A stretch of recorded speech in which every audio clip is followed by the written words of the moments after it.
यासिर, एक तरफ field marshal Syed Asim Munir Tehran के दौरे पर हैं और दूसरी जानिब वज़ीर आज़म भी सऊदी अरब के और दूसरे ममालिक के दौरे पर हैं। क्या लगता है कि ये हालात मज़ीद बेहतरी की तरफ जा रहे हैं, क्योंकि जो तस्वीर भी आ रही हैं उनमें खुशगवार मूड में हमारे रहनुमाओं को देखा जा रहा है? बेहतर हो रहे हैं, हालात वाकईतन बेहतर हो रहे हैं, क्योंकि इस वक्त अगर आप मौजूदा सूरत हाल देखें कि मुज़ाकरात के पहले दौर के बाद बातें जो गर्दिश कर रही थी वो ये कर रही थी कि हालिया मंजरनामे के अंदर कोई तीसरी जगह पे बातचीत हो सकती है। वो जनेवा के अंदर हो सकती है, कतर में हो सकती है, सऊदी अरब में हो सकती है, तुर्की के अंदर हो सकती है, ओमान के अंदर हो सकती है। लेकिन डोनाल्ड ट्रंप ने जो गुफ्तगू की थी न्यूयॉर्क पोस्ट के साथ, उन्होंने बाकायदा तौर पर इशारा दिया कि हम पाकिस्तान जा रहे हैं। आपको याद होगा कि रिपोर्टर की जानिब से उनसे सवाल किया गया कि पाकिस्तान क्यों, तो उन्होंने कहा कि जो जिनका ताल्लुक नहीं है इस पूरे मंजरनामे से, तो हम वहां पे जाके क्यों बैठे, तो जो इससे ताल्लुक रखते हैं तो हम वहीं पे जाके बैठेंगे। फिर इस पूरी सूरत हाल के अंदर जब आसिम मुनीर साहब बतौर चीफ ऑफ आर्मी स्टाफ और चीफ ऑफ डिफेंस फोर्सेस वो मोहसिन नकवी के साथ तेहरान पहुंचते हैं, तो हम ये इशारा नहीं दे रहे या दुनिया को ये मैसेज नहीं जा रहा कि पाकिस्तान एक फरीक है, बल्कि वो मैसेज ये जा रहा है कि पाकिस्तान एक पुल है और इस पुल के बगैर ये सिफारती मुज़ाकरात जो है ये पाया तकमील तक नहीं पहुंच सकते। क्योंकि ऐसे ही मंजरनामे के अंदर वजीर आजम जो है वो सिर्फ पाकिस्तान और सऊदीया के रिलेशन पे सऊदी अरब नहीं पहुंचे, ये बायलैटरल कोई एग्रीमेंट वहां पे नहीं होने जा रहा है। ये खित्ते की मजमूई सूरत हाल है जिसमें आने वाले दिनों में ईरान के ताल्लुकात जो है वो अरब ममालिक से और बिलखुसूस सऊदी अरब के साथ जो है वो किस तरीके से तय पाएंगे। ये जो रखना अभी मौजूदा मंजरनामे के अंदर डला था ये किस तरीके से कम होगा, कतर के साथ ताल्लुकात किस तरीके से बेहतर होंगे, फिर एक नया ब्लॉक जो तश्कील दिया जाना है उसमें तुर्की को किस तरीके से शामिल किया जाएगा। तो ये अब बैनुल अक़वामी सतह के ऊपर एक तशख़्ख़ुस पाकिस्तान का जो है वो बहुत तेजी के साथ बिल्ड हो रहा है। आने वाले दिनों के अंदर आप ये देखेंगे कि आपको ये खबरें सुनने को मिलेंगी कि एक वक्त था कि जब 12 फोन कॉल्स के बाद बेंजामिन नेतन्याहू से जेडी वेंस जो है वो राबिता करते हैं और उसके बाद खबर ये मंजर आम पे आती है बकौल अब्बास इराक़ची के हम एक नहज तक पहुंच चुके थे कि हमारे मुज़ाकरात जो है वो कामयाब हो जाए, लेकिन फिर उसके बाद हमें अमेरिका की तरफ से सख्ती देखने में आई, उनके मुतालिबात बढ़ते चले गए और फिर बात जो है बिलाखिर खत्म होती गई। ये दुनिया बताएगी कि जब मुज़ाकरात इस नहज पे पहुंचे थे, जब दूसरे राउंड के होने की उम्मीदें जाहिर नहीं की जा रही थी, जब बहरी नाकाबंदी जो है उसका आगाज कर दिया गया था और अमेरिका अपने डिस्ट्रॉयर जो है वो ईरान के बाहर लाके तैनात कर चुका था, जब दुनिया फिर एक बेयकीनी की कैफियत में थी, स्टॉक एक्सचेंज जो है वो फिर से उतार चढ़ाव का शिकार हो चुकी थी और जो तेल की कीमतें हैं उसमें एक उतार देखने के बाद फिर चढ़ाव देखने में आया है, तो दुनिया उस वक्त ये कहेगी कि उस वक्त पाकिस्तान ही था जो फिर से दोबारा उठा, जिसने फिर से राब्ते किए। और यासिर, इस तमाम तर अमल में जो सबसे अहम चीज़ ये है कि जो पहली मुलाकात हुई उसके बाद मुज़ाकरात में ब्रेक कोई नहीं आया था, वो मुज़ाकरात जारी थे मैसेजेस के थ्रू, जिसमें पाकिस्तान मीडिएशन करवा रहे, पाकिस्तान के थ्रू मैसेजेस दोनों मुल्कों को दिए जा रहे थे, मुज़ाकरात रुके नहीं।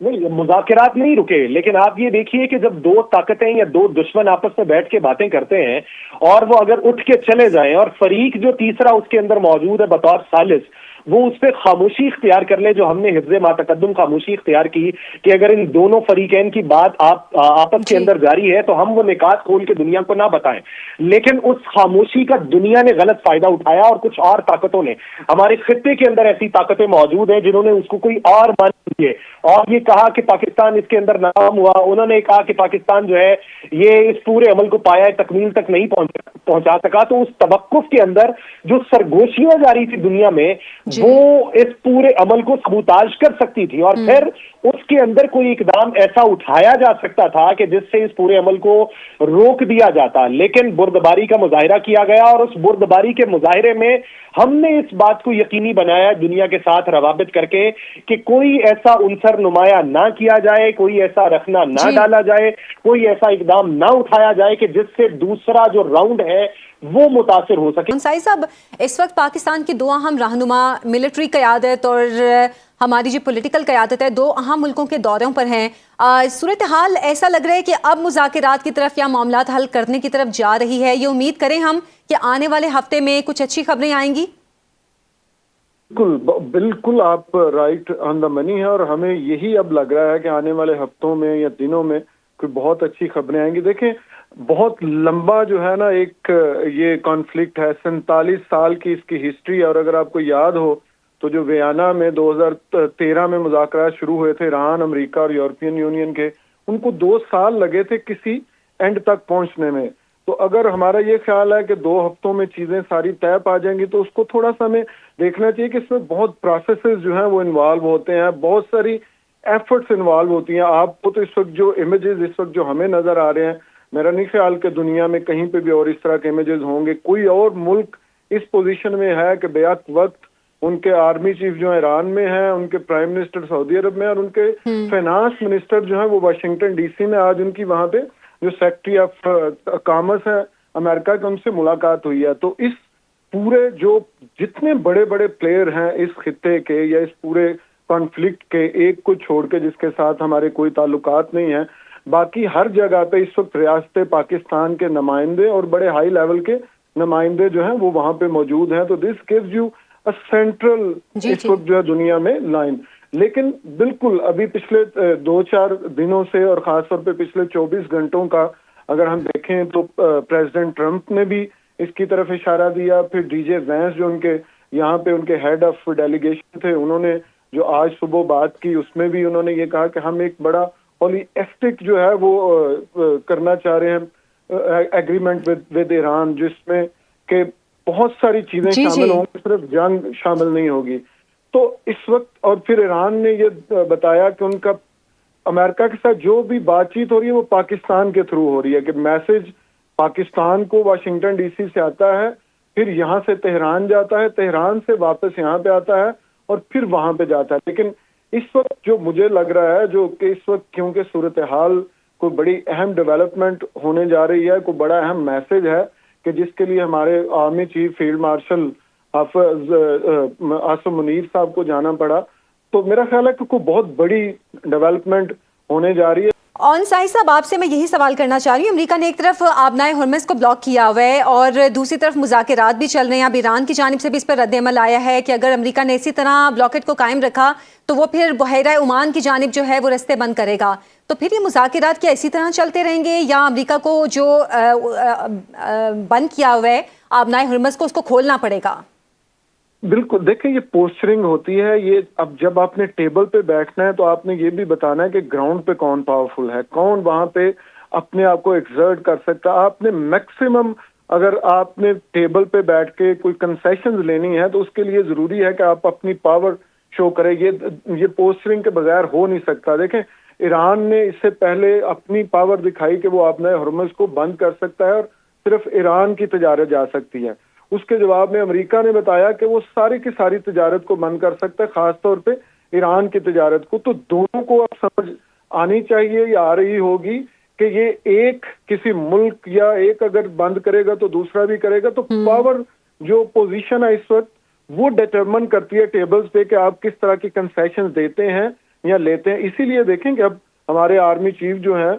फील्ड मार्शल साहब जो है उनको जाना पड़ा, मोहसिन नकवी साहब उनके साथ हैं। तो डेफिनेटली कहीं ना कहीं पे ये इन सारी चीजों ने ईरानियन हुकूमत पे भी प्रेशर बढ़ाया होगा। देखें, हमें सिर्फ नजर आ रहा है कि ईरान जंग लड़ रहा है, लेकिन ईरान एक 8-9 करोड़ लोगों का मुल्क भी है जो कि बड़े अरसे से सैंक्शंस के अंडर है और इस वक्त उनके हालात काफी खराब हैं इकोनॉमिकली भी, और वो बहुत ज्यादा अफोर्ड नहीं कर सकते। बिल्कुल उन्होंने रेजिस्टेंस दिखाई, इस वक्त जो इस दुनिया की सबसे बड़ी पावर है उसको दिखाई, और मिडल ईस्ट का जो सबसे बड़ा बदमाश इसराइल है उसको दिखाया। लेकिन उन्होंने दिखा लिया कि ये हमारे अंदर है। वो पूरी उम्र उसको, मेरा नहीं ख्याल कि वो कॉन्फ्लिक्ट को कंटिन्यू करने में किसी का भी इंटरेस्ट है। बिल्कुल उन्होंने जब बंद किया तो ईरान ने अपने नए ऑप्शन दिए कि आप अगर यहाँ पे बंद करेंगे तो शायद वो हुसीज को कहें कि वो दूसरी जो है दूसरी तरफ से भी रेड सी को भी बंद कर दें। तो ये जो है ये सारी पावर पोजीशन है। टेबल पे आने से पहले कोई भी अपने आप को वीक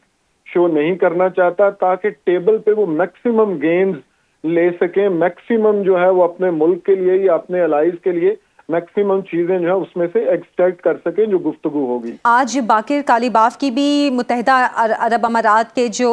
सीनियर एक एहलकार हैं उनसे बातचीत भी हुई है। तो ईरान इस तमाम तर सूरत हाल में, जबकि अरब मुल्कों के साथ भी उनके ताल्लुकात कुछ कशीदा रहे, अब ये कोशिश इस तरफ जा रहे हैं कि इन मुल्कों के साथ वापस ताल्लुकात की बहाली हो और जो एक कशीदगी आई थी उसमें कमी हो। देखिए रीजनल ईरान और यूएई जो है वो एक तरह से हमसाया हैं, एक तरफ समंदर के वो है, दूसरी तरफ वो है। जी जी। दोनों जो है वो बड़े मुल्क हैं इस रीजन के। तो आप अमेरिका के साथ कर लें डील, आप बाकी रीजन के साथ कर लें, अगर आप अपने हमसाये से नहीं करेंगे तो उसका कोई बहुत ज्यादा असर उस तरह से होगा नहीं। तो अगर ईरान को एक पूरा इकोनॉमिक गेन चाहिए, और यूएई आपको पता है एक बड़ा अहम मुल्क है और उसके रोल के बारे में बड़े क्वेश्चन भी हो रहे हैं, चाहे वो पाकिस्तान के हवाले से हो, चाहे जो है आपने हुर्मुज़ के बारे में हो। यूएई का एक पॉइंट ऑफ व्यू था कि इसको बाय फोर्स जो है वो खोलना चाहिए। तो ये एक बहुत अच्छा मूव है ईरान में। ईरान की डिप्लोमेसी बहुत मशहूर है, ये याद रखें कि ईरानियन बहुत कम हुआ है कि डिप्लोमेटिक टेबल पे आके उन्होंने कभी कोई बातचीत अपनी हारी। और अगर यहाँ पे भी जब वो आया था तो कुछ 400 लोगों का वो एक यहाँ पे उनके लोग थे, और उसमें हर तरह के